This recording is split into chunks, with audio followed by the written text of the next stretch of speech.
Professor Borgemeister, you're the new director of ZEF's Department of Ecology and Management of Natural Resources as of October this year. You are an agricultural engineer by training, you're specialized in entomology and have been director of the International Center of Insect Physiology and Ecology in Nairobi in Kenya since 2005. So what brings you to an interdisciplinary institute working on development issues in Bonn? Well, I'm leaving an international development-oriented interdisciplinary research center in Kenya to join a like-minded center in Bonn. So thematically speaking, I don't think that there are so massive differences between ICIPE and ZEF. We thrive to conduct interdisciplinary research, and especially over the last 3-4 years we've ventured quite significantly into social science. ICIPE traditionally was very much a natural science dominated center, but for various reasons, among others the need to be far more active in terms of cost-benefit analysis, impact assessment studies, we've embraced a lot more social science, and that brought in a disciplinary breadth to ICIPE that we hadn't had in the past. So in terms of the interdisciplinary nature of the two centers, ICIPE, where I'm still working, ZEF, which I'm joining in October, I think we are very much along the same lines. What brings me back to Germany is coincidence. I saw your advert, I applied, I got the job. To be honest, Germany was not really on my job landscape. If you would have asked me 2 or 3 years ago whether I would consider going back to Germany, wouldn't have been my top priority. So it's very much the center, the job at ZEF that brings me back. I've been now 15 years in Africa. 8 years in Kenya, and a couple of years in West Africa before. I've worked in East Asia before. So in a sense, it's a nice time to come home, and it feels good. It feels good. I'm in Germany now since about 2 weeks, setting up an apartment, blah blah blah, things like this. So it feels good. So I'm very much looking forward to taking up my job here in my native country, and at the same time continue to work interdisciplinary in an international context.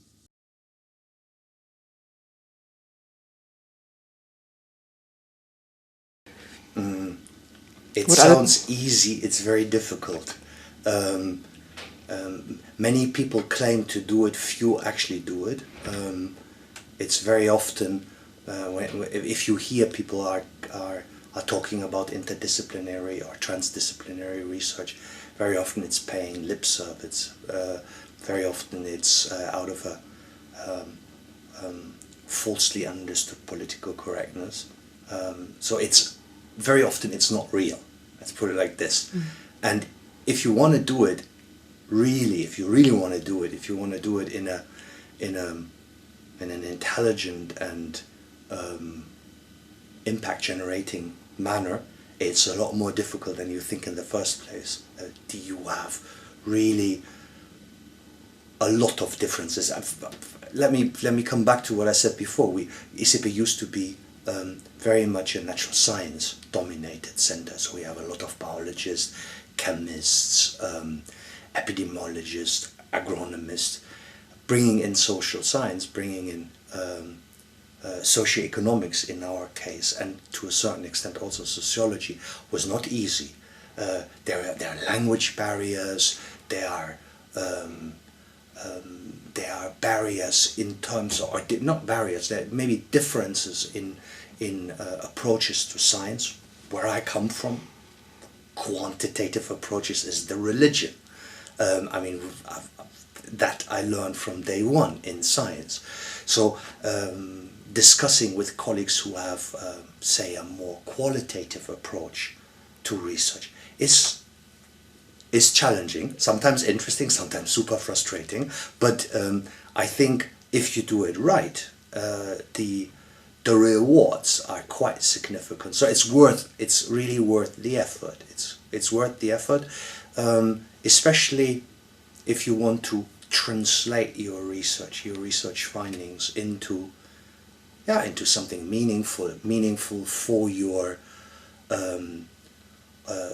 target beneficiaries, and that's what we ultimately what we are asked to do in our field of research. We should really think about the target beneficiaries, and the target beneficiaries clearly benefit a lot more if we embrace a topic from all sides rather than having a very narrow angle on one of our particular expertise, say counting bugs as an entomologist, or looking at pest control and not looking at the entire picture.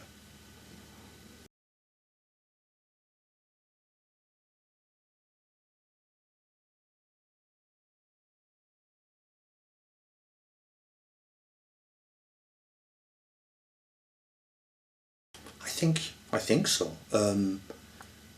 If you take a couple of our ICIPE's landmark developments, the push-pull technology is probably one of the most known technologies that were developed at ICIPE. There are now approximately 65,000 farmers in the Greater Lake Victoria region that are practicing this intercropping system, and I guess on average we are adding something like 50 to 20,000 farmers a year to this number. So this is very much now a process of rolling out a technology. Give you another example. ICIPE is one of the very few, if not the only institution that deals with entomopathology, meaning the science of insect diseases in Africa. And over years and years and years, we've collected a lot of pathogens, so the disease strains of insects, but never really did something meaningful. Well, scientifically speaking, we did a lot of meaningful research with it, but we never translated this into something tangible for growers. Since 4 years, we've established a very, very fruitful business relationship with a private partner, a pesticide producer, Africa-based biopesticide producer, that has taken up some of the inventions of ICIPE and is turning them into products that you find on the shelf, biopesticides that thousands of farmers in, I think, up to now 9 different African countries are buying. So these are registered plant protection agents, products that you can buy in a local plant protection shop in the countryside for protection of your whatever horticultural crops. Some of them are used even in cereal production systems. So yes, we have quite a lot of experience in turning technologies into tangible products. I come back to the point of why are we doing this? What's our ultimate objective? Our ultimate objective is to contribute to poverty alleviation, and ICIPE being a Pan-African institute, our target beneficiaries are the rural and urban poor in Africa. Only if our research leads to an improvement of their livelihood, we can sit back. And as long as we don't do this, or as long as we haven't achieved this, we can't sit back. And in order to sit back, or in order to have this achieved, you need to assure that your developments really end up with them, with your target beneficiaries. And in this respect, the private industry, or partnership with the private industry, can play a very, very meaningful role. Not a panacea. We also partner with the Ministries of Agriculture, the Ministry of Health, NGOs, be it public, be it private institutions, but you have to partner in order to make sure that your developments really end up where they should end up, with your beneficiaries.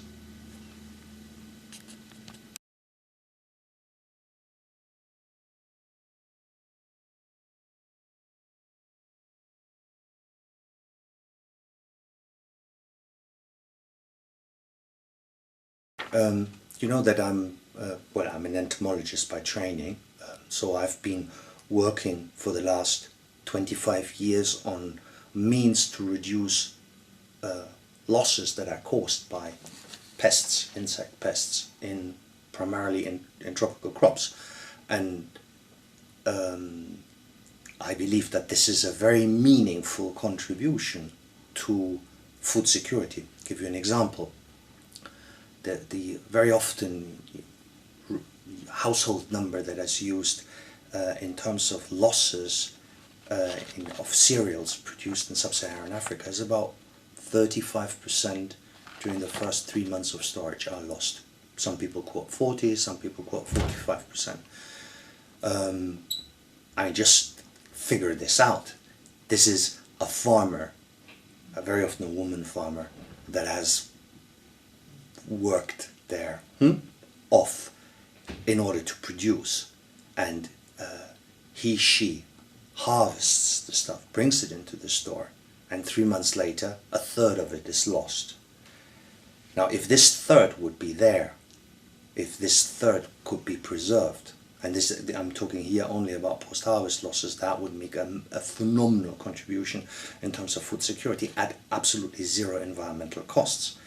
If you follow a little bit the discussion about the 7 billion that are coming, and the need to boost food production, very often this is very much a productivity based argument.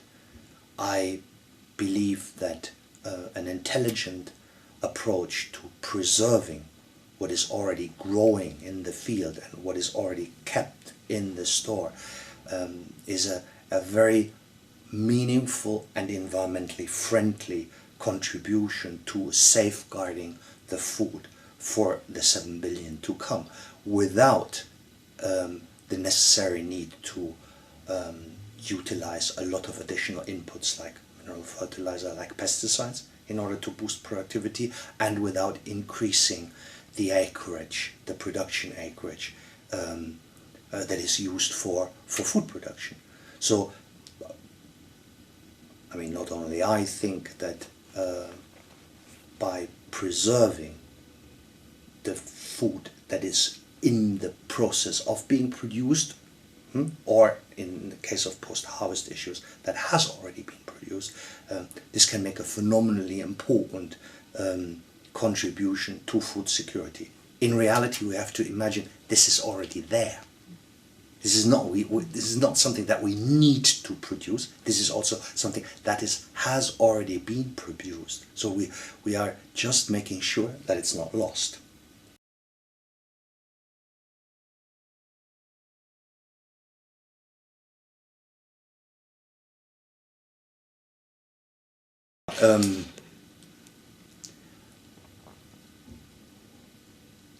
Gender issues. There are too few girls that pick up natural sciences, and this is something that has to start very early. Girls have to be encouraged really at primary school level to engage in natural science. There are very, very few women chemists, women biologists, women physicists, women agronomists in Africa. Great need to have more women in natural sciences. That was one of the things that we've been struggling with. Quality of university education in Africa is very, let's put it this way, very heterogeneous. There are a couple of universities that have improved phenomenally over the last couple of years. Makerere, for me, in Uganda, is a fantastic example of a university. Remember, Uganda went through really a deep crisis 25 years ago, and which also affected the tertiary education system in the country. And the way Makerere has come back as really one of the prime universities in sub-Saharan Africa is phenomenal. But we need more Makereres, we need more flagship universities in in sub-Saharan Africa. If you look at the annual university rankings, this is so much dominated by South African universities. I think like the first 28 places are always South African universities, and that equals the number of universities there are in South Africa, if I'm not mistaken. Yeah, so it's really, there has to be a lot of emphasis has to be given to boosting the capacity of universities in Africa, in sub-Saharan Africa. Another challenge that we've been facing, or I've been encountering in my job in Kenya, is that many universities put a lot of emphasis on teaching and hardly any on research. Now there has to be a paradigm shift, and some very simple measures have to be taken by the vice chancellors of African universities, encouraging and rewarding scientists, lecturers that are interested in research. There's basically no benchmarking for science when it comes to career planning. So often I talk to young postdocs that left ISIPE, did their PhD at ISIPE and then returned to a university, saying, you know what, if I continue research, there are no rewards. If I publish, there are no rewards. Yeah, it's not going to advance my career. If I take on 2 or 3 more courses, that's going to advance my career in the university, but not if I engage in research. So this is something that really needs to change. Some African countries are making a lot of progress in this respect. Everybody talks about Paul Kagame and his interest in science and technology in Rwanda. Ethiopia is putting a lot of emphasis into their kind of remodeling their tertiary education system. More countries need to follow suit.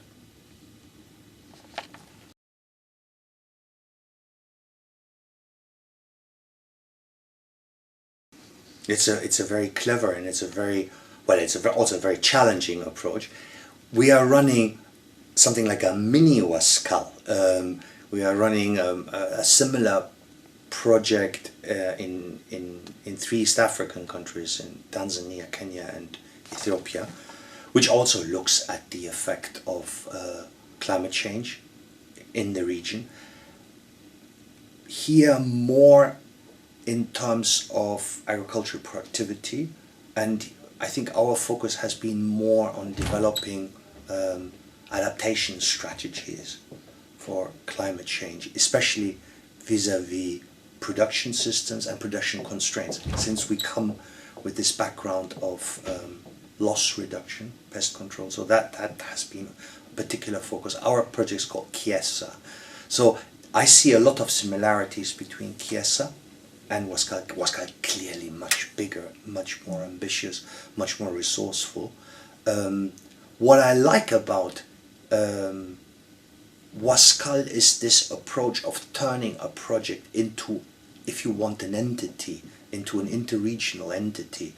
And I've been following since a couple of months quite intimately the conversation Paul Fleck has with his WASCAL partners, and kudos to him and achieving this goal of regionalization of WASCAL, convincing I think to date 6 West African countries to basically ratify the protocol of WASCAL. That is not an easy achievement. I mean, anybody who has worked in Africa knows how difficult this is, how difficult it is to obtain something like an intergovernmental status or a regional status. This is really not a simple achievement. That's a massive achievement. So kudos to Paul Fleck and his team there for achieving this. And I think this is absolutely the right approach.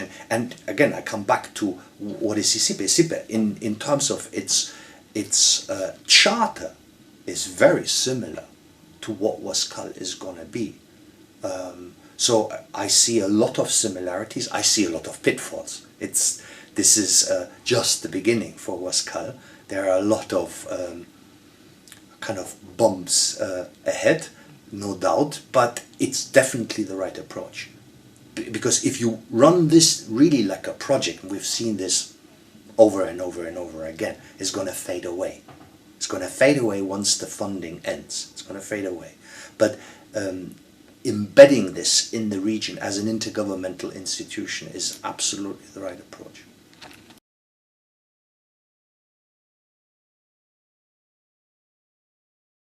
And I wouldn't call this my priority list. There are certain areas that that are close to my heart and that I would like to, well, to continue working on, and where I think they would fit into the ZEF construct, into the ZEF environment. We've talked about losses, loss reduction, food security in general. I think food security is here to stay. This is not the talk of the town for the next 2 or 3 months. This is going to be a topic that will accompany us for years to come. And I strongly believe that prevention of losses can make a very meaningful contribution to assuring food security, improving food security. Again, not the panacea, but definitely a significant and environmentally very friendly and sustainable contribution to food security. This is one issue. Another issue I'm very keen on is the linkages between agriculture and health in a broad context. I think there are a lot of linkages between the two fields.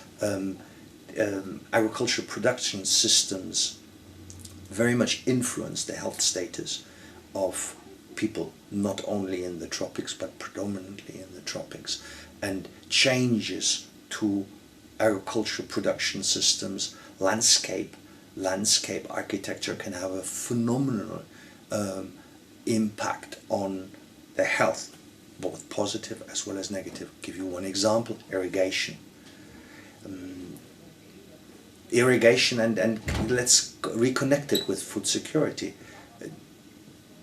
There are significant parts of Africa that are becoming drier, and at the same time you have phenomenal population growth, so increasing demand for more food.